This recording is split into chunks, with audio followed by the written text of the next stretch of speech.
I will neither confirm nor deny the following comment. But what I will say is that Biden is responsible for the 94 crime bill, along with Bill Clinton, which massively incarcerated black men and essentially established a pipeline system into the jail system. If you're unfamiliar with the 94 crime bill, it was one of the largest bills to be passed, also known as the Violent Crime Control and Law Enforcement Act of 1994.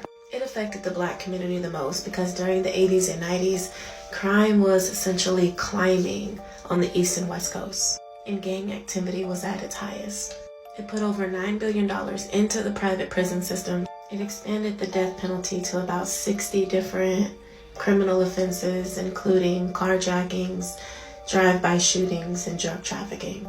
It also provided stiffer penalties for gang violence, whether they were violent or non-violent.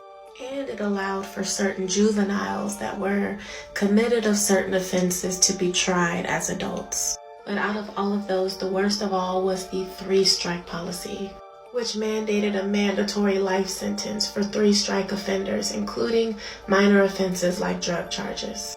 And that same law applied to juvenile felons. What the government doesn't tell you is that it intentionally impoverishes black communities. They also put drugs into the community to promote crime.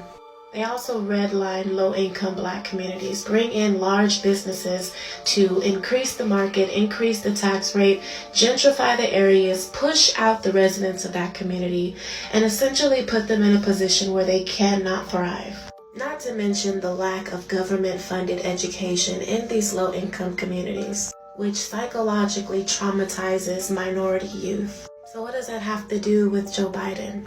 Well, his partner, Miss Kamala, was elected for him as a blackface representative. In order to gain the popular vote, the black person needs a familiar face to connect with, a sister, like they call her. Because as a standalone, Joe Biden's political negligence to this black community would have overshadowed him. Now I'll save Miss Kamala's political corruption within our community for another day. But I will say that of all of the promises and all of the hope that our dear President Joe Biden offered our black community, he has delivered on not a single thing in as long as he's been in office. And I think our people are starting to realize that, which is a great thing. Sometimes in order to deflect away from who you really are, you have to become an ally to the opposing team. You do all your dirty work on the inside, and no one ever suspects who you really are.